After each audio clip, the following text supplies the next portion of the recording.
गौतम चतुर्थ स्कंद अध्याय अध्याय 23 पृथु महाराज का भगवत धाम गमन।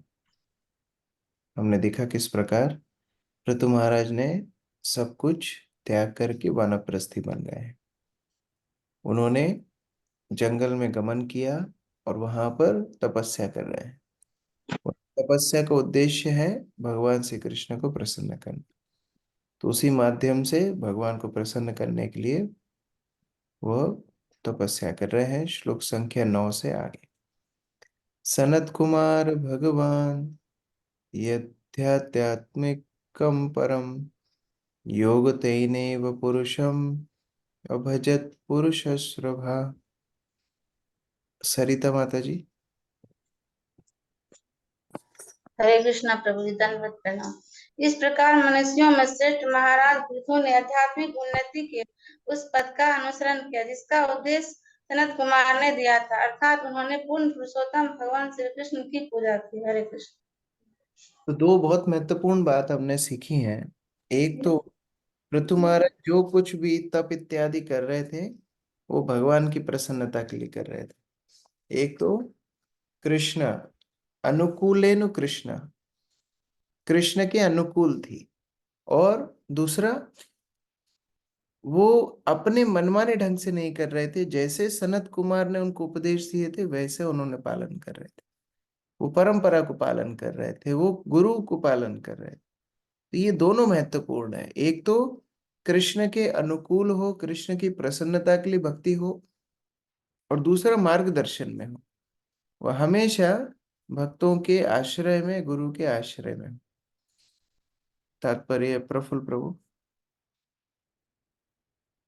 इस श्लोक में स्पष्ट कहा गया है कि संत सनत कुमार के उपदेशानुसार महाराज पृथु प्राणायाम योग करते हुए श्री भगवान की सेवा में लगे रहे। इस श्लोक में पुरुषम भजत, पुरुष शब्द शब्द महत्वपूर्ण है। पुरुष सर्व महाराज पृथु के लिए आया है जो मनुष्यों में श्रेष्ठ थे।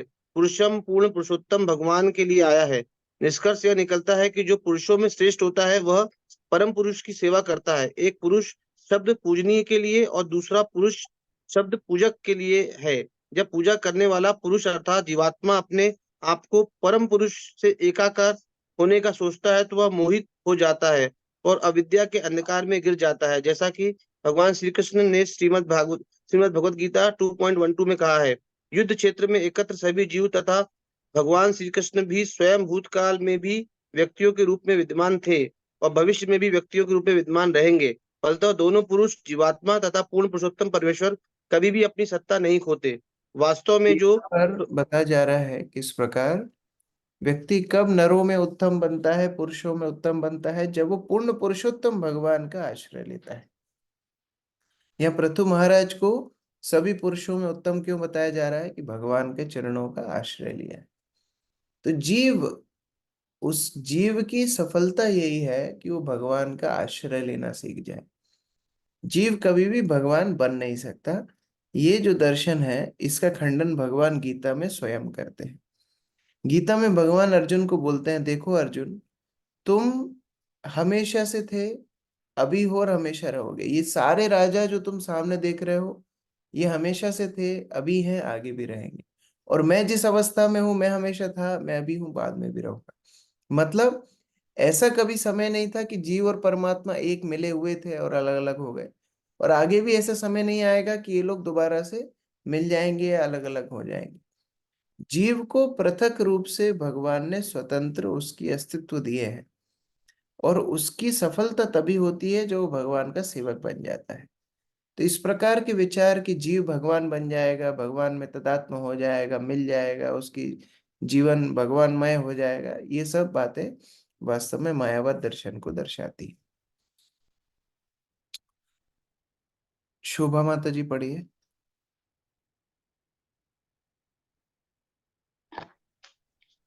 वास्तव में जो स्वरूप सिद्धि है वह इस जन्म में तथा अगले जन्मों में भी श्री भगवान की सेवा में लगा रहता है।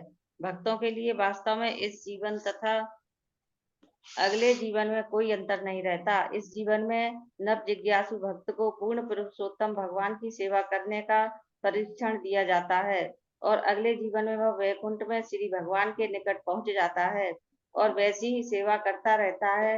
नव जिज्ञासु भक्त के लिए भी भक्ति ब्रह्म भूयाय कल्पते मानी जाती है।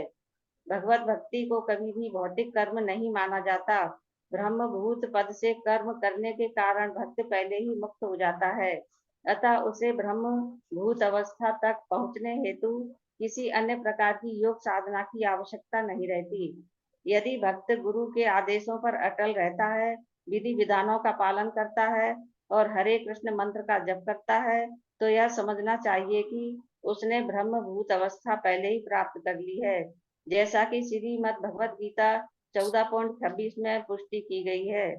माचा यो अव्याभिचारेण भक्ति योगेन सेवते सर्वगुणान समतीतेतान ब्रह्म भूयाय कल्पते। जो पूर्ण भक्ति से में रत और सभी परिस्थितियों में अचूक बना रहता है, वह प्रकृति के गुणों को तुरंत पार कर लेता है। यह ब्रह्म के पद को प्राप्त होता है। हरे कृष्ण। तो इस प्रकार भक्ति है जैसे मानो कोई व्यक्ति वेतन भी दे और काम भी सिखाए, सैलरी भी पूरी दे और काम करना भी सिखाए, ये भक्ति है। भगवान अपने भक्तों को मुक्त भी कर देते हैं, और जिस प्रकार की ट्रेनिंग उनको यहाँ भौतिक संसार में मिल रही है भक्ति करने की, सेवा करने की, भगवान को स्मरण करने की, वही जाकर के वो आध्यात्मिक संसार में सेवा करते हैं। तो उनके जीवन में वास्तव में जीते जी वो मुक्त हो जाते हैं। तो इस प्रकार भगवान के भक्तों को अपनी मुक्ति की चिंता ही नहीं रहती, क्योंकि वो तो जीते जी मुक्त है। वो चिंता तो उनको होती है जिनको भगवान का आश्रय मिला नहीं। भगवत धर्मिणः साधु श्रद्धया यततः सदा भक्तिर्भगवती ब्रह्मणि अनन्य विषया भवत। रंगनी प्रिय माता जी। इस प्रकार महाराज पृथु 24 घंटे कठोरता से विधि विधानों का पालन करते हुए पूर्ण रूप से भक्ति में लग गए। इससे पूर्ण पुरुषोत्तम भगवान श्री कृष्ण के प्रति इनमें प्रेम तथा भक्ति का उदय हुआ और वे भक्ति में स्थिर हो गए। हरे कृष्ण। तो ये भक्ति की धीरे क्रमबद्ध रूप से वृद्धि का लक्षण है। जब भक्त अपनी भक्ति में समय बढ़ाता जाता है, 24 घंटे भगवान के स्मरण में, उनकी भक्ति में, उनकी सीमा में संलग्न हो जाता है, जैसे कि पृथु महाराज हुए, धीरे धीरे धीरे उसका प्रेम और प्रगाढ़ होता जाता है, उसकी भक्ति और स्थिर होती जाती है। स्थिर भक्ति मतलब अब उसका मन विषयों में नहीं जाता, अब उसका मन केवल कृष्ण स्मरण में, कृष्ण चरण में ही रहता है। इसको अनन्य भक्ति बोलते हैं। तात्पर्य नीतू माता जी। हरे कृष्ण। हरे कृष्ण। तात्पर्य भगवत ग्रामीण शब्द बताता है कि महाराज पृथु जिस धार्मिक विधि का पालन कर रहे थे वे कृत्रिमता से दूर थी। जैसा कि भगवत गीता में के प्रारंभ 1.1.2 में कहा गया है कि धर्म प्रोजिता कर्तव्य योद्धा सो धार्मिक नियम केवल कृत्रिम है, वे उगने के अतिरिक्त और कुछ नहीं है। वीर राघवचार्य ने भगवत धार्मिक की व्याख्या निर्वत धर्मेर के रूप में की है, जिससे सूचित होता है कि वह यह भौतिक महत्वाकांक्षाओं से कलुषित नहीं हो सकता। जैसा कि श्री रूप गोस्वामी ने कहा है कि अन्याभिलाषिता शून्यम ज्ञान कर्मा धना व्रतम अनुकूलेन कृष्णानुशीलम भक्ति रूपमा। जब कोई भौतिक इच्छाओं से प्रेरित नहीं होता, सकाम कर्म की विधियों से दूषित तथा मनगढ़ंत चिंतन में दूषित नहीं होता और अच्छी तरह भगवान के अनुकूल सेवा में लगा रहता है, तो उसकी सेवा भगवत धर्म से शुद्ध भक्ति कहलाती है। इस श्लोक में ब्रह्मणी निर्गुण ब्रह्मा का सूचक नहीं है। निर्गुण ब्रह्मा भगवान के अधीन है, और चूंकि निर्गुण ब्रह्मा के उपासक ब्रह्मा तेज से एकाकर होना चाहते हैं, अतः वे भगवत धर्म के अनुयायी नहीं कहे जा सकते। अपने अपने भौतिक सुख में भ्रमित होकर निर्वेशवादी भगवान के अस्तित्व में मिल जाना चाहता है, किंतु भगवान का शुद्ध भक्त ऐसा कभी नहीं चाहता। अतः शुद्ध भक्त वास्तव में भगवत धर्मी होता है। इस श्लोक से स्पष्ट है कि महाराज प्रथु कभी भी निर्गुण ब्रह्मा के उपासक ना थे, वे सदैव भगवान के शुद्ध भक्त रहे।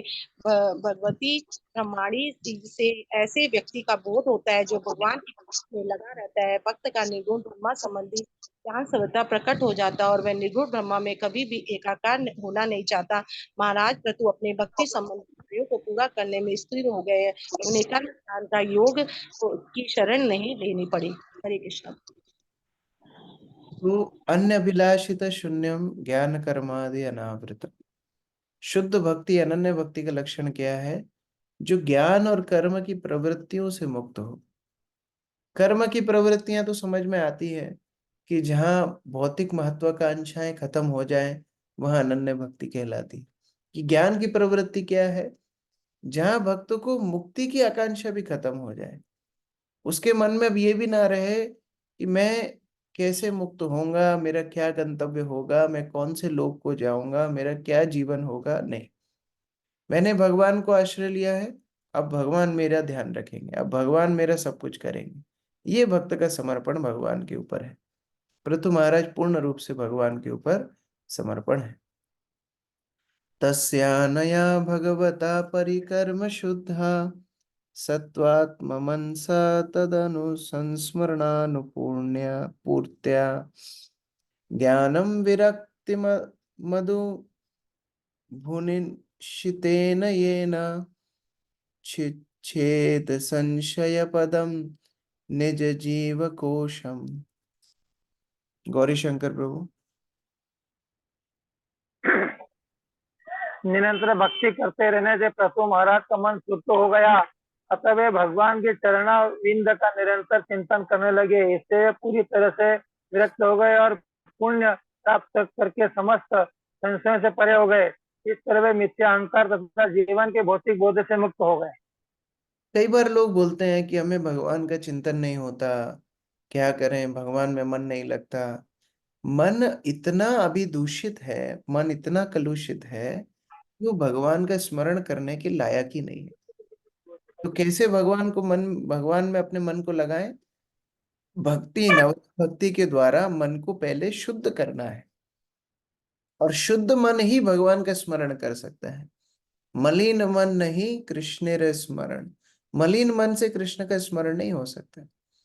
तो नवदा भक्ति जो हम करते हैं, यानी कि रोज हमारे हरिनाम का जप जो करते हैं, हम भागवत का श्रवण करते हैं, भक्तों की सेवा करते हैं, स्मरण इत्यादि करते हैं, उससे मन शुद्ध होता है और शुद्ध मन से भगवान का चिंतन होता है।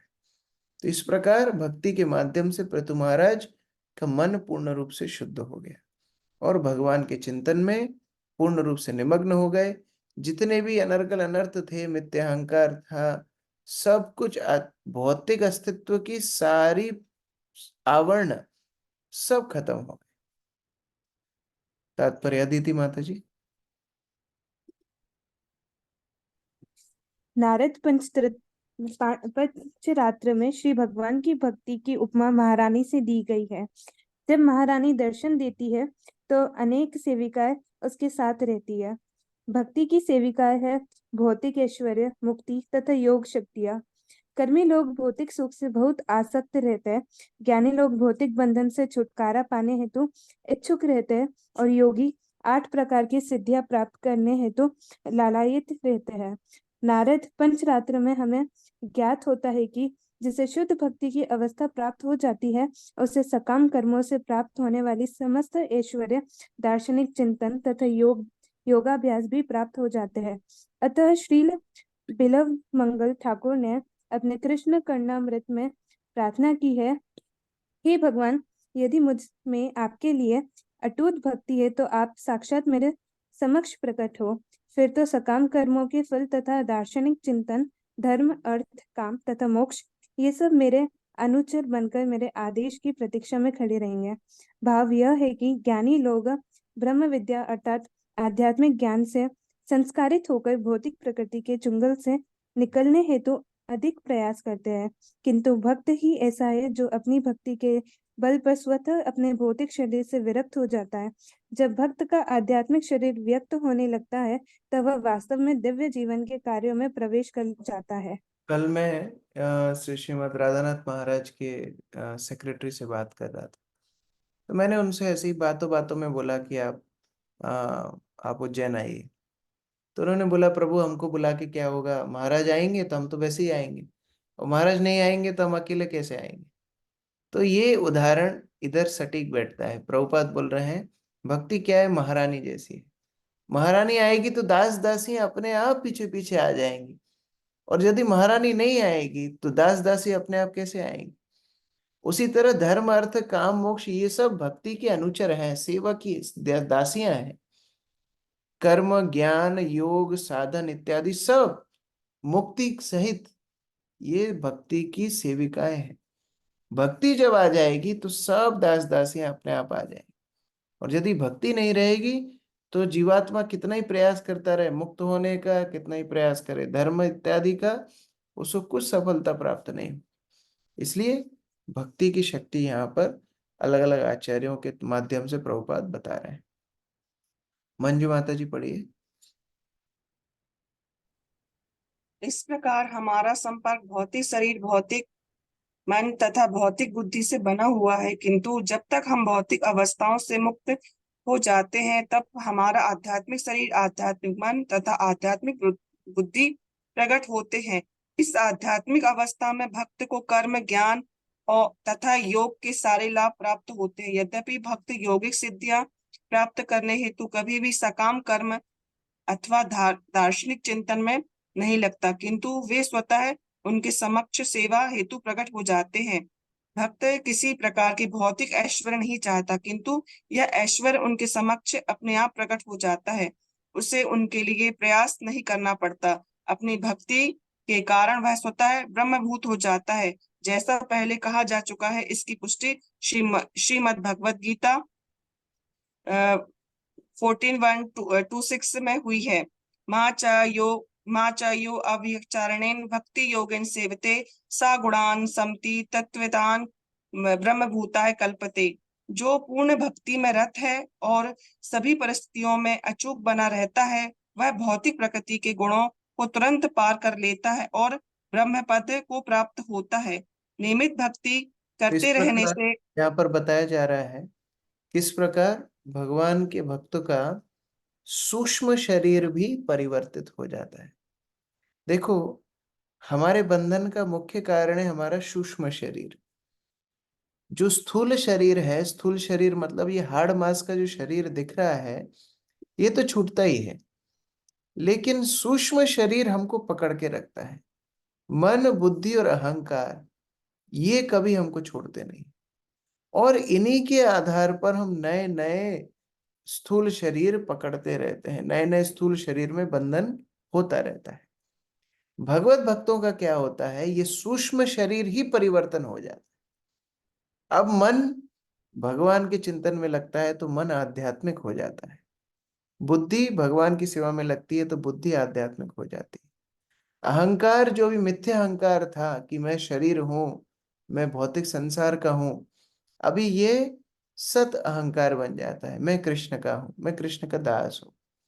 जब ये सूक्ष्म शरीर आध्यात्मिक हो जाता है तो फिर उस भक्त को और कोई स्थूल शरीर मिलने की आवश्यकता नहीं रहती, वो आध्यात्मिक जगत में चला जाता है। तो इसलिए यहाँ पर बल दिया जा रहा है। भक्ति की शक्ति क्या है? भक्ति सूक्ष्म शरीर को आध्यात्मिक बना देती है, और जब सूक्ष्म शरीर ही आध्यात्मिक बन गया, अभी नारियल अपने भाई आवरण से ही अलग हो गया, अभी उसका कुछ लेना देना नहीं है बाहर के आवरण से। उसी तरह भक्त अपनी भक्ति के माध्यम से इतने परिपक्व हो जाते हैं कि उनका सूक्ष्म शरीर ही आध्यात्मिक बन जाता है। अब उनको भौतिक शरीर लेने की आवश्यकता नहीं पड़ती। विनोद प्रभु पढ़िए। जो पूर्ण भक्ति में रत है और सभी परिस्थितियों में अच्युत बना रहता है, वह भौतिक प्रकृति के गुणों को तुरंत पार कर लेता है और ब्रह्मा पद को प्राप्त होता है। नियमित भक्ति करते रहने के कारण भक्त को जीवन की दिव्य अवस्था प्राप्त होती है। उसका मन अध्यात्म में लगा रहने के कारण वह श्री भगवान के चरण कमलों के अतिरिक्त कुछ और सोच ही नहीं सकता। संस्मरण अन्नपूर्तिया शब्द का अर्थ यही है कि भगवान के चरण कमलों का निरंतर चिंतन करते हुए भक्त अविलंब शुद्ध सत्य में स्थित हो जाता है। शुद्ध सत्य वह पद है जो सत्व गुण समेत भौतिक प्रकृति के गुणों से ऊपर होता है। इस भौतिक जगत में सत्व गुण सर्वोपरि सिद्धि का सूचक माना जाता है, किंतु मनुष्य को इस गुण को भी लांग कर शुद्ध सत्व की अवस्था तक पहुंचना होता है, जहाँ भौतिक प्रकृति के 3 गुण अपना प्रभाव नहीं दिखा सकते। तो अपने बल पर व्यक्ति सत्वगुण तक तो पहुंच सकता है, लेकिन विशुद्ध सत्वगुण यानी कि तीनों गुणों का जहाँ प्रभाव ही ना हो, वो संभव कैसे होगा? जो भगवान के चरणों का आश्रय ले। अपने बल पर वो शुद्धि संभव ही नहीं। जब वो जीवात्मा भगवान का स्मरण करता है तो जैसे लोहा अग्नि में रखा रखा अग्नि के जैसा हो जाता है, उसी तरह भक्त भी भगवान का स्मरण करते करते करते भगवान जैसे ही शुद्ध हो जाता है। ये भगवान के आश्रय का फायदा है। आरती माता जी पढ़िए। श्री विश्वनाथ चक्रवर्ती ठाकुर ने निम्नलिखित उदाहरण दिया है। यदि किसी की पाचन शक्ति प्रबल है तो भोजन करने के पश्चात उसके उदर में स्वतः इतनी अग्नि उत्पन्न हो जाती है कि बिना किसी औषधि के सब कुछ पच सकता है। इसी प्रकार भक्ति की अग्नि इतनी प्रबल होती है कि भक्त को पूर्ण ज्ञान प्राप्त करने या भौतिक आकर्षण से विरक्ति के लिए अलग से कुछ नहीं करना होता।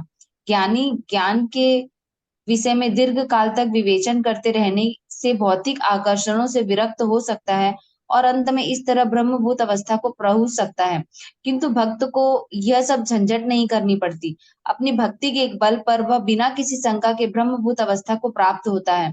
योगी तथा ज्ञानी अपनी स्वाभाविक स्थिति के संबंध में सदैव संशयग्रस्त रहते हैं, इसलिए वे अपने आप को गलती से परमेश्वर से एक हो जाने की सोचते रहते हैं। किंतु भक्त का परमेश्वर से संबंध निसंशय रूप से स्पष्ट रहता है और उसे तुरंत समझ में आ जाता है कि उसकी स्थिति नितांत दास की है। ज्ञानी तथा योगी भक्ति के बिना अपने को मुक्त समझ सकते हैं, किंतु उनकी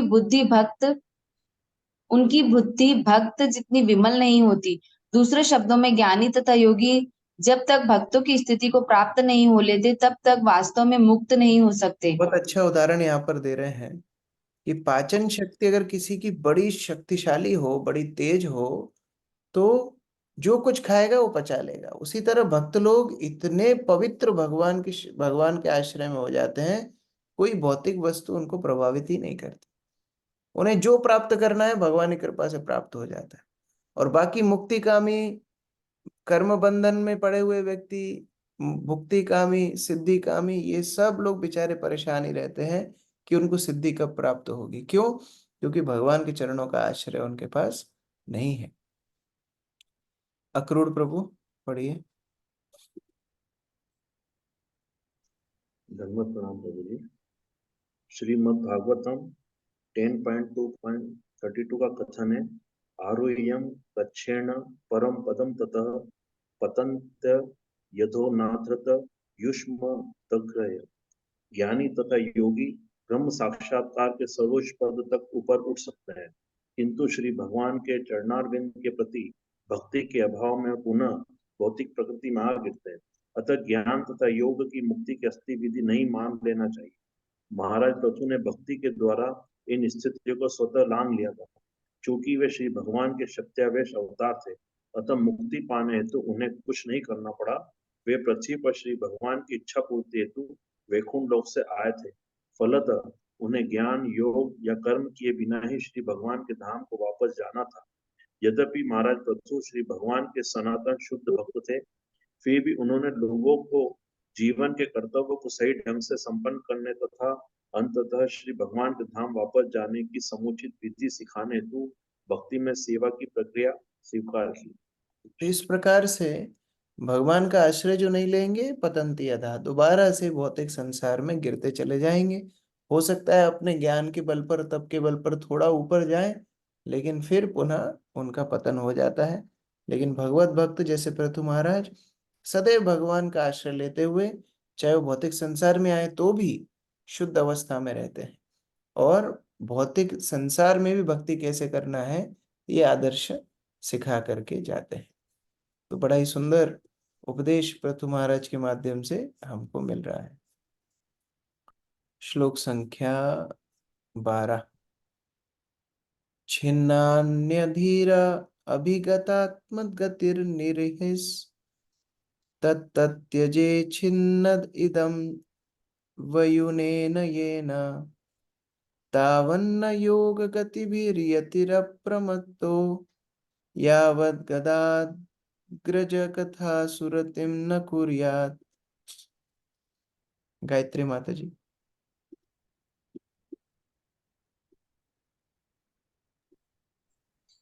हरे कृष्ण। जब महाराज पृथु देहात्म बुद्धि से पूर्ण रूप से मुक्त हो गए तो उन्होंने भगवान श्री कृष्ण को परमात्मा रूप में प्रत्येक के हृदय में स्थित देखा। इस प्रकार उनसे सारे आदेश पाने में समर्थ होने पर उन्होंने योग तथा ज्ञान की अन्य सारी विधियां त्याग दी। ज्ञान तथा योग की सिद्धियों में भी उनकी रुचि नहीं रह गई, क्योंकि उन्होंने पूरी तरह यह अनुभव किया कि जीवन का चरम लक्ष्य तो भगवान श्री कृष्ण की भक्तिमय सेवा है, और जब तक योगी तथा ज्ञानी श्री कृष्ण कथा के प्रति आक्रूढ़ नहीं होते तब तक संसार संबंधी उनके सारे भ्रम कभी भी दूर नहीं हो सकते।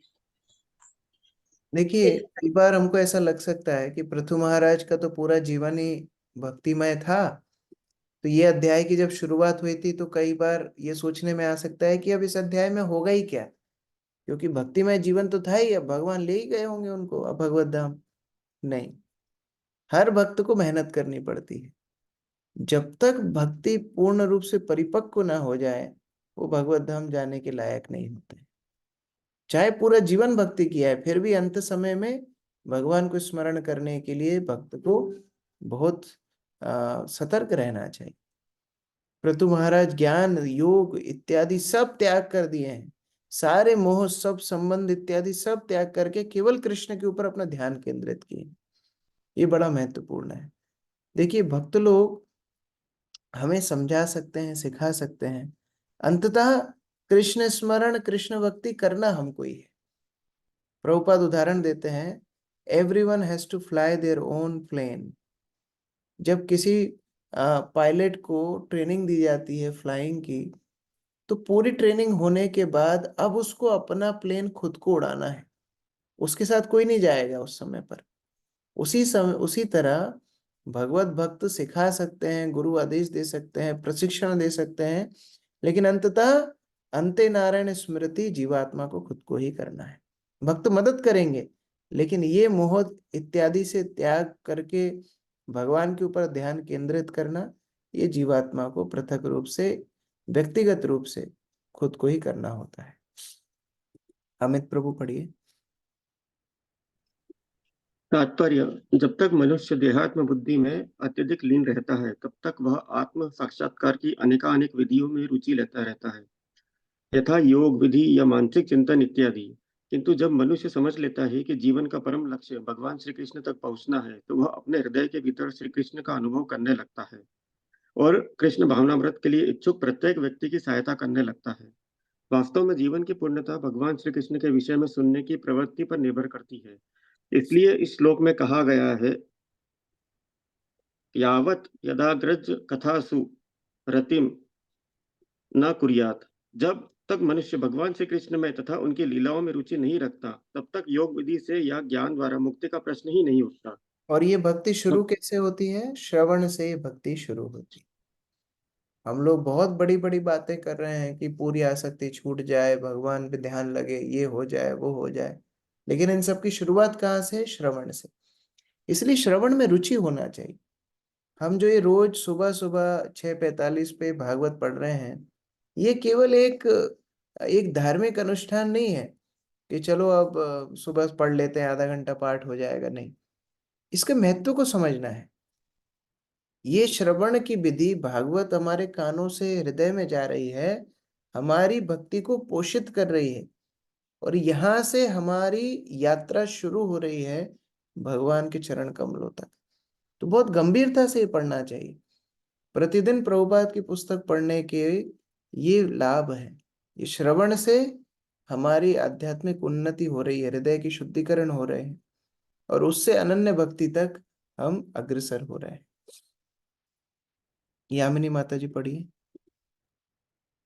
भक्ति की अवस्था प्राप्त कर लेने के बाद महाराज पितृ को ज्ञान तथा योग की विधियों में अरुचि हो गई, अतः उन्हें त्याग दिया।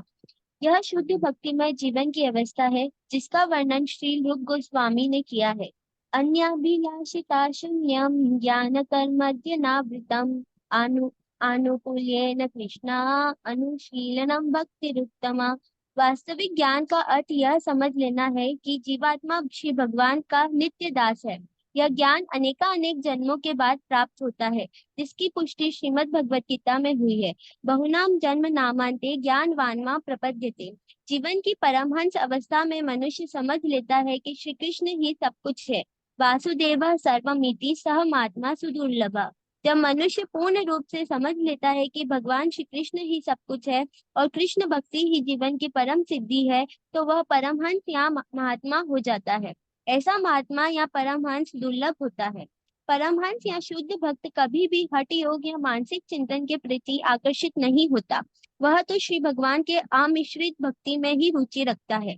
इन विधियों का पूर्ण अभ्यस्त व्यक्ति कभी कभी भक्ति के साथ साथ ज्ञान तथा योग का भी अभ्यास करता है, किंतु जो ही वह अमिश्रित भक्ति की अवस्था को प्राप्त होता है, वह आत्म साक्षात्कार की अन्य समस्त विधियों को त्याग देता है।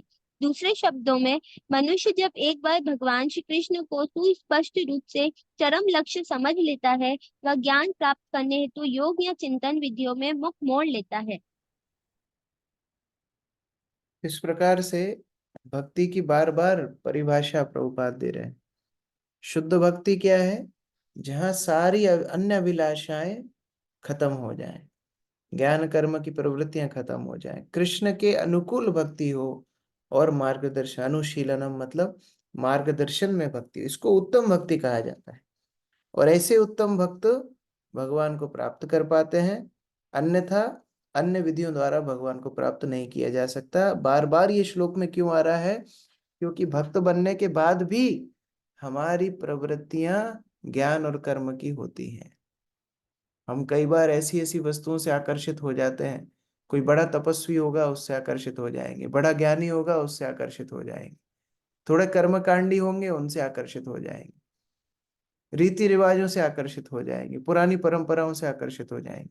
हम ये नहीं समझ रहे हैं कि हम किस पथ पर हैं, इसकी शक्ति को हम नहीं समझ रहे हैं। इसलिए भागवत हमारी आंखें खोल रही है कि नहीं, तुम जो भगवत भक्ति के पथ पर हो, ये सर्व सिद्धि देने में सब समर्थ है। इसलिए और अन्य कोई विधि का आश्रय लेने की आवश्यकता ही नहीं। एवं सा वीर प्रवरः संयोज्यात्मनम् आत्मनि ब्रह्मभूतो दृढ़ं काले त्यज स्वयं कलेवरम। सविता माता जी पढ़िए। सविता माता जी। हरे कृष्ण स्वामी दंडवत प्रणाम। एक बंगाली कहावत के अनुसार जीवन में मनुष्य जितना अनुवाद आध्यात्मिक उन्नति करता है, अनुवाद अनुवाद उसकी परीक्षा मृत्यु के समय होगी। भगवद गीता में भी इसकी पुष्टि हुई है। यम यम वापि स्मरण भाव त्यागे करते कने। ओजस्विनी माता जी अनुवाद पढ़िए। समय आने पर जब महाराज पृथु को अपना शरीर त्याग करना था, तब उन्होंने अपने मन को दृढ़ता पूर्वक भगवान श्री कृष्ण के चरण कमलों में स्थिर कर लिया और इस प्रकार से ब्रह्मभूत अवस्था में स्थित होकर उन्होंने भौतिक शरीर त्याग दिया। हरे कृष्ण। जिसने ये अभ्यास पूरे जीवन किया है, भगवान को कैसे स्मरण करना है, वही व्यक्ति अंत समय में भगवान को याद कर सकता है। कई बार हम लोग बोलते हैं, प्रभु जी घर में अभी बहुत समस्या चल रही है, इसलिए हम जप नहीं कर पा रहे हैं। घर में भी बहुत समस्या चल रही है, इसलिए हम भागवत नहीं पढ़ पा रहे हैं। घर में भी बहुत समस्या चल रही है, इसलिए हम मंदिर नहीं आ पा रहे हैं। अरे जब ये समस्याओं में भगवान की भक्ति नहीं हो रही है, अंत समय में कैसे होगी? अंत समय में क्या सब कुछ ठीक होगा? वहां पर सब अनुकूल परिस्थितियां होंगी, भगवान सामने खड़े रहेंगे हमको याद दिलाने के लिए, हो तो बहुत ही अच्छा है। लेकिन अगर नहीं हुआ तो क्या होगा? तो प्रतिकूल परिस्थितियों में भी भगवान की भक्ति करने का अभ्यास जो करता है, वही भगवान को अंत समय में स्मरण कर पाता है। पृथु महाराज शरीर त्यागने की अवस्था में अपने मन को एकाग्र किए हैं भगवान के चरण कमलों। इसीलिए रहते रहते जीते जी अभी जो अभ्यास होगा वही मृत्यु समय पे याद आएगा। इसलिए अपनी भक्ति में प्रगाढ़ होना चाहिए। ये रोज रोज के अलग अलग बहानों से हम अपने आप को धोखा दे रहे हैं। देखो भक्त लोग तो कोमल हृदय के हैं, वो तो यही बोलेंगे कि हाँ प्रभु जी कोई बात नहीं, अभी घर की समस्याएं हैं, कोई बात नहीं, ध्यान दीजिए अपनी तबीयत पे ध्यान दीजिए, अपने इस पे ध्यान दीजिए, उस पे ध्यान दीजिए। भक्त लोग तो आपको ऐसे ही बोलेंगे। लेकिन आपको समझना है कि अगर मैं आज भक्ति नहीं कर रहा हूं, मरने के समय, मृत्यु के समय कैसे भगवान को स्मरण करूंगा। इसलिए अपनी भक्ति में बहुत गंभीर होना चाहिए। तात्पर्य आयुष प्रभु। तात्पर्य, एक बंगाली कहावत के अनुसार जीवन में मनुष्य जितनी आध्यात्मिक उन्नति करता है उसकी परीक्षा मृत्यु के समय होगी। श्रीमद् भगवद गीता में भी इसकी पुष्टि हुई है। यम यम वापि स्मरण भावम त्यजन्ते त्यजन्ते अन्ते कलेवरम तम तमे वेति कौन्तेय सदा तद भाव भाविता। कृष्ण भक्ति करने वाले जानते हैं कि उनकी परीक्षा मृत्यु के समय होनी है। यदि मरते समय कोई भगवान श्री कृष्ण का स्मरण कर सकता है तो उसे तत्काल गोलोक वृंदावन या कृष्णलोक में स्थानांतरित किया जाता है और इस प्रकार उसका जीवन सफल हो जाता है। महाराज पृथु जब भगवान श्री कृष्ण के अनुग्रह से जान गए कि उनका अंतकाल निकट है तो वे अत्यंत आनंदित हो उठे और ब्रह्मभूत अवस्था में योग विधि का अभ्यास करते हुए अपना शरीर त्यागने हेतु सन्नद्ध हो गए। अगले श्लोकों में इसका पूरा वर्णन किया गया है कि स्वेच्छा से अपने लगी डैडी इतनी जरूर से लाने लग पड़े।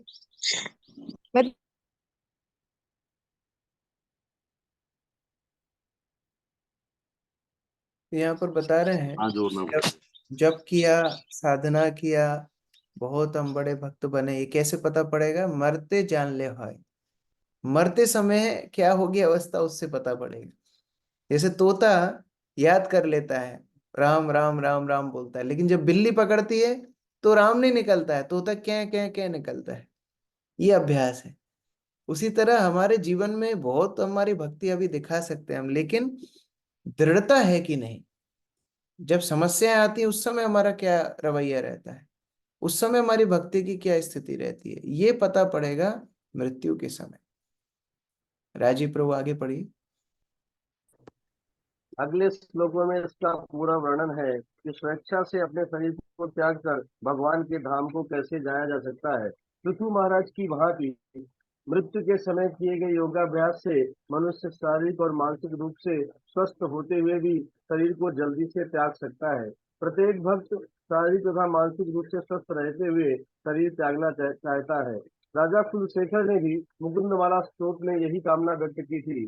कृष्ण तदीय पद पंकज पंजरांतम अद्यैव में विसतु मानस राजहंसा प्राण प्रयाण समय कफवात पित्तैः कंठावरोधन विधौ स्मरणम कुतस्ते। राजा कुलशेखर स्वस्थ रहते हुए अपना शरीर छोड़ना चाहते थे, अतः उन्होंने श्री कृष्ण से प्रार्थना की कि वह शरीर तथा मन से स्वस्थ रहते ही उन्हें तुरंत मरने दे। जब मनुष्य मरता है तो प्रायः वात, पित्त तथा कफ से उसका कंठ रुद्ध हो जाता है। क्योंकि कंठ रुद्ध होने पर उच्चारण कर पाना दुष्कर हो जाता है, अतः श्री कृष्ण की कृपा से ही मृत्यु के समय हरे कृष्ण का जप हो पाता है। किंतु अपने को मुक्तासन स्थिति में रखकर योगी तुरंत शरीर त्याग देता है और जिस लोक में चाहता है चला जाता है। सिद्ध योगी योग के बल से इच्छानुसार देह का त्याग कर सकता है। देखिए कोई बहुत अच्छा स्टूडेंट होता है ना, और अगर उसके परीक्षा में कुछ नंबरों के कारण फर्स्ट डिवीजन रह जाती है तो टीचर 2-3 मार्क्स ऐसे ही दे देते हैं। उनको लगता है अरे ये तो बहुत सिंसियर बच्चा था, किसी कारण से हो सकता है इसकी डिवीजन रह रही है, मैं वैसे ही नंबर दे देता हूँ जिससे ये फर्स्ट डिवीजन से पास हो जाए। उसी तरह जो गंभीर भक्त है, जिसने अपने जीवन में रहते रहते बहुत अच्छे से भक्ति की है, अंत समय में हो सकता है कोई कारण से अगर वो स्मरण ना भी कर पाए ना, भगवान उसकी मदद कर देते हैं। लेकिन जीवन में ही जो आलसी रहा, जीवन में ही जो फाकीबाज रहा, जीवन में ही जो धोखा देता रहा अपने आप को, फटा, क्योंकि जब वो गोल गोल घुमा ना उसे इकट्ठा ऐसे भक्ति में जो गंभीर नहीं रहा, ऐसे व्यक्ति को भगवान मदद भी कैसे करेंगे? अंत समय में उसको भगवान का स्मरण बहुत कठिन है, सभी के लिए कठिन है, लेकिन जिसने भगवान का आश्रय गंभीरता से जीवन में लिया है उसको भगवान कम से कम मदद करते हैं उनको स्मरण करने में। इसलिए भक्त की प्रार्थना हमेशा ये होनी चाहिए, हे भगवान, मैं जीवन में आपको कभी भूलूं ना, मृत्यु के समय भी आपको भूलूं ना।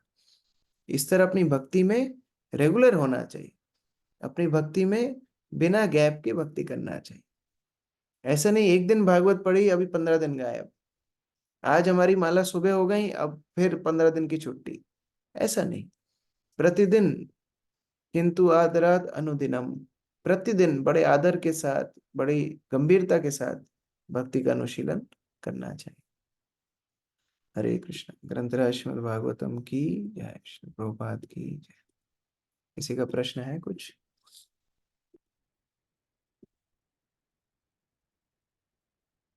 यस, ओजस्विनी माता जी। हरे कृष्ण प्रभु जी, दंडवत प्रणाम। प्रभु जी, जैसे अंत समय में मतलब अंत समय में जैसे किसी के द्वारा याद किया कर दिया जाए प्रभु जी, तो क्या भगवत धाम की प्राप्ति हो सकती है? जैसे हमारी सासू माँ थी प्रभु जी, वो बहुत भक्ति करती थी, माला करती थी, मतलब हरे कृष्ण महामंत्र की नहीं, लेकिन भगवान विष्णु की माला करती थी वो। लेकिन जब अंत समय आया तो जो ससुर जी थे साथ में थे, तो उन्होंने कहा कि बहुत तकलीफ हो रही थी, वो अचानक ही एक्सपायर हुई थी मतलब। तो पापा जी ने बोला कि अब राधे राधे बोलो, राधे राधे बोलो। तो वो कह रही थी, सब चीज बोल रही थी, लेकिन वो कह रही हम ये नहीं बोल पा रहे हैं, हम ये नहीं बोल पा रहे हैं। तो प्रभु जी सिर्फ उनने सुना बस था। देखिए, वही प्रभुपाद यहाँ पर बता रहे हैं, कितनी भक्ति की है वो अंत समय में पता पड़ती है। हमको तो लग रहा है बहुत भक्ति की है, लेकिन अंत समय में पता पड़ेगा कि भक्ति कितनी की है। तो ये जीव का और भगवान के बीच का मामला है, उनके हृदय की क्या स्थिति है हम नहीं बता सकते। इसलिए अपनी अपनी भक्ति को बड़ी गंभीरता से लेना चाहिए।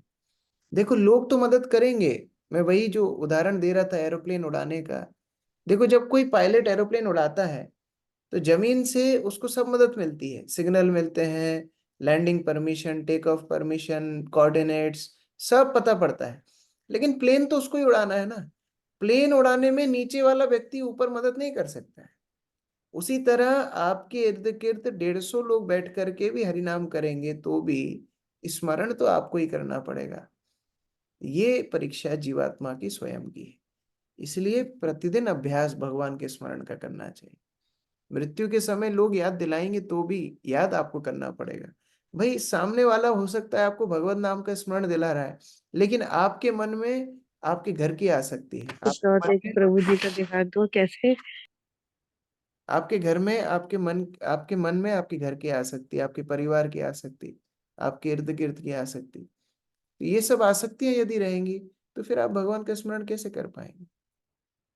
तो हाँ, बाकी लोग मदद करेंगे, लेकिन आपको स्वयं को भगवान को स्मरण करने का अभ्यास करना है। ठीक है राजीव प्रभु। हरे कृष्ण प्रणाम। प्रभु जी, जैसे इसमें इसमें भी लिखा है कि बहुत सारे लोग हैं जो योगी होते हैं, वो योग बल से अपने शरीर का त्याग करते हैं, तो क्या वो सही है प्रभु जी ऐसा करना? मतलब इसलिए कि मैं भगवान के धाम चला जाऊं या कुछ और इच्छाओं से, तो सही समय का चुनाव करके वो शरीर का त्याग करते हैं क्या? भगवत गीता में 8वें अध्याय में भगवान ने विस्तार से बताया। भगवान बताते हैं किस प्रकार योगी अपनी शक्ति से एक सही समय का चुनाव कर सकते हैं अपने शरीर को छोड़ने के लिए। और बहुत सारे उसमें कंडीशंस हैं कि उत्तरायण हो, शुक्ल पक्ष हो, दिन का समय हो, बहुत सारे उसमें शुभ मुहूर्त हो इत्यादि। और उसमें जब शरीर छोड़ेगा तो क्या प्राप्त होगा? उसको ब्रह्म ज्योति प्राप्त होगी, भगवान बताते हैं। लेकिन उसी 8वें अध्याय में बताते हैं मेरे भक्त लोग मेरी भक्ति करके ना उनको मुहूर्त देखना, ना उनको कोई तिथि देखना, ना उनको शुक्ल पक्ष देखना, ना उनको उत्तरायण देखना, वो नाचते गाते मेरे भगवत धाम में आ जाते। तो इतना सब करके भी योगी ब्रह्म ज्योति तक ही पहुंचता है, और उसकी भी संभावना कितनी कम है। लेकिन भगवान के भक्त कुछ ना करके केवल भगवान के चरणों का आश्रय लेके भगवत धाम पहुंच जाते हैं। तो हाँ, संभव है, लेकिन गंतव्य सीमित है और कठिन भी है। लेकिन भगवान के भक्त लोगों का गंतव्य भी उच्च है और गारंटेड, उसमें कोई शंका नहीं। ठीक है, रितु माता जी। हरे कृष्णा प्रभु जी, दंडवत प्रणाम। प्रभु जी, मेरा प्रश्न अभी जैसे प्रभु जी ने पूछा उसी से संबंधित था। जैसे इसमें आया कि जो सिद्ध योगी हैं वो अपने योग के बल पर अपने मृत्यु के समय जिस लोक को चाहे उस लोक को जा सकते हैं। तो जैसे कई बार प्रभु जी ऐसे लेक्चर्स में हमने सुना है कि जहाँ पे जैसे हम लोगों का लक्ष्य रहता है कि गोलोक धाम हम जाएं, तो गोलोक धाम तो सिर्फ भक्ति जा सकते हैं। तो अभी जैसे आया कि सिद्ध योगी जो हैं वो भी जिस लोक को चाहे जा सकते हैं, तो क्या फिर तो वो जिस उसे लोक कैसे में, समझें? जिस लोक से अर्थ है जहां तक जीव का सामर्थ्य है। जीव का सामर्थ्य है ब्रह्म ज्योति तक, उसके आगे नहीं है। जैसे मानो आप ट्रेन का टिकट बुक कर रहे हो, तो आप कोई सी भी बोगी में टिकट बुक कर सकते हो, लेकिन क्या इंजन में बैठ सकते हो? क्या गार्ड के कंपार्टमेंट में बैठ सकते हो? क्या वहां आपका अधिकार नहीं है। आपका अधिकार है जनरल में टिकट बुक कर लो, स्लीपर में कर लो, first AC, second AC, third AC, इतना कर सकते हो। लेकिन आप गार्ड के कोच में जाके नहीं बैठ सकते, या उसमें कोई वीआईपी कोच लगा दिया जाए मंत्री संतरी के लिए, उसमें जाके आप नहीं बैठ सकते। उसी तरह जब ये बात कही जा रही कोई भी लोक में जा सकता है, मतलब उसका अधिकार जहां तक है। गोलोक वृंदावन पे अधिकार केवल भगवान और भगवान के भक्तों का है, योगी जनों का वहां प्रवेश नहीं। थैंक यू प्रभु जी, हरे कृष्णा, दंडवत प्रणाम। यस, अक्रूर प्रभु। हरे कृष्णा प्रभु जी तात्पर्य में आया था, श्री बिल्व मंगल ठाकुर ने अपने कृष्ण कर्णाम में प्रार्थना की है, हे भगवान, यदि मुझ में आपके लिए अटूट भक्ति है तो आप साक्षात मेरे समक्ष प्रकट हो। फिर तो सकाम कर्मों के फल तथा दार्शनिक चिंतन, धर्म, अर्थ, काम तथा मोक्ष, ये सब मेरे अनुचर बनकर मेरे आदेश की प्रतीक्षा में खड़े रहे। तो ये थोड़ा सा आप इसको विस्तार से। हाँ, इसका मतलब यही है कि भगवत भक्ति इतनी शक्तिशाली है कि भगवान के भक्तों के सामने सारे धर्म, अर्थ, काम, मोक्ष इत्यादि सब दास रूप से खड़े हो जाते हैं। तो बिल्वमंगल ठाकुर मानो भगवान को ये बोल रहे हो कि हे भगवान, आपसे मैं ये धर्म, अर्थ, काम, मोक्ष क्या मांगू? आपसे अगर मैं आपको ही आपकी भक्ति मांग लूं, अगर आप मेरे समक्ष आ जाएं, तो ये सब तो वैसे ही अपने आप मेरे पास आ जाएंगे। तो मैं छोटी चीज क्यों मांगू? मैं तो आपको मांगूंगा। ये भगवान के भक्तों का भाव है। ये भगवान, मेरा आपसे संबंध है, मुझे बाकी किसी की क्या चिंता है, वो तो अपने आप मेरे पास आ जाए, वो भाव है। ठीक है, विनोद प्रभु। हरे कृष्ण प्रभु जी, दंडवत प्रणाम। प्रभु जी, सारा खेल मन की चित्त की वृद्धि का है, जैसे कि भगवत गीता के श्लोक 9/34 और 18/65 में भी कहा गया है।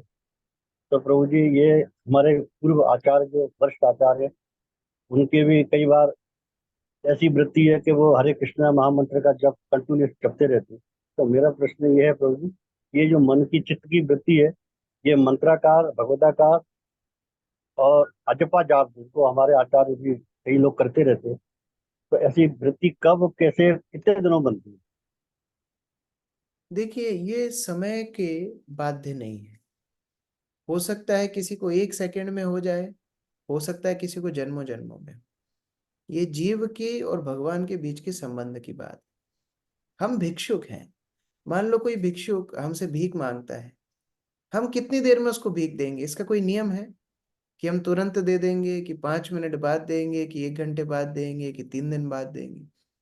भिक्षुक अपना काम करता रहेगा, देने वाला अपने हिसाब से देगा। उसी प्रकार से हम भिक्षुक हैं। प्रभुपाद ने हमको सिखाया है 16 माला का कम से कम प्रतिदिन जप करना है, और समय मिले और ज्यादा करना है, भागवत पढ़ना है, प्रभुपाद के ग्रंथों का पाठ करना है, प्रचार कार्य में मदद करना है। जब जीव इस तरह गुरु के आदेश को पालन करता है, भगवान देखते हैं चलो मैं इसको थोड़ी मदद कर देता हूँ।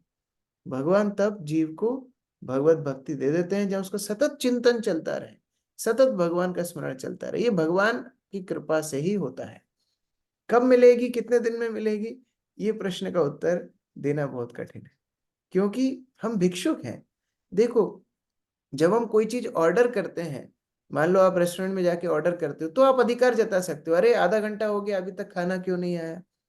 हम ऑर्डर नहीं दे रहे हैं, हम भिक्षुक हैं। भिखारी कभी ऑर्डर नहीं दे सकता है, भिक्षुक केवल याचना कर सकता है, भगवान मुझे दीजिए। अब भगवान के ऊपर है वो कब देंगे। ठीक है। जैसे अब हम लोग कभी आपस में भक्त लोग भी बात करते हैं तो एक प्रभु कह के ही संबोधन करते हैं, हाँ हाँ प्रभु जी कैसे हैं, तो वो हमारी चित्त की वृत्ति में एक स्थापित हो गया है कि हमें माता जी और प्रभु कहते हैं, संबोधन करते हैं। तो इसी प्रकार से मंत्र भी बार बार जबड़े से उसकी वृत्ति तो वैसी होना चाहिए प्रभु जी। नहीं, वही मैं समझा रहा हूं। जैसे मंत्र जो है, ये हरे कृष्ण महामंत्र साक्षात भगवान है। ये हरे कृष्ण महामंत्र कोई जागतिक स्वर नहीं। जागतिक वस्तु का बार बार अभ्यास करोगे आपके मन में बैठ जाएगा, लेकिन हरे कृष्ण महामंत्र साक्षात भगवान है। क्या भगवान को हम अपने प्रयास से बांध सकते हैं? क्या दुर्योधन भगवान को बांध पाया? नहीं। यशोदा माता भगवान को बांध पाई। तो भगवान अपनी इच्छा से जब स्वतः हमारी चेतना में आएंगे, तब वो चेतना में भगवान का नाम स्थित होगा। मैं वही समझा रहा था। हम भिक्षुक हैं। अगर हम कोई भी जागतिक प्रयास करते हैं तो एक समय के बाद हम उसमें सिद्ध हो जाते हैं। जैसे मानो आप कोई स्पोर्ट्स में बहुत अच्छे से प्रयास करोगे, आप उसमें सिद्ध हो जाओगे। फिर बिना प्रयास अनायास भी आप उस कार्य को कर लोगे। जैसे लोग ड्राइविंग करते हैं, पहले कितना ध्यान से करते हैं, लेकिन जब ड्राइविंग सीख जाते हैं तो बातें करते करते खाते पीते भी ड्राइविंग कर लेते हैं। वो अनायास अब उनका ड्राइविंग हो रहा है। भगवत नाम के लिए ये सिद्धांत नहीं लागू होता, क्योंकि भगवत नाम साक्षात भगवान है। भगवान को हम कोई भी जागतिक क्रिया से बांध के नहीं रख सकते, लेकिन याचना कर सकते हैं। हे भगवान, मैं आपको स्मरण करना चाहता हूँ। हे भगवान, मैं हमेशा आपका नाम मेरे मन में धारण करना चाहता हूँ। आप कृपा कीजिए। यदि वो कृपा कर देंगे, तुरंत हो जाएगा, आज ही हो जाएगा। इस प्रकार से याचना हमको करना है, हमारे पृथक प्रयास से संभव नहीं। ठीक है। हरे कृष्ण। ठीक है, बाकी प्रश्न फिर कर लेंगे। श्री प्रभुपाद की जय। भक्त वृंद की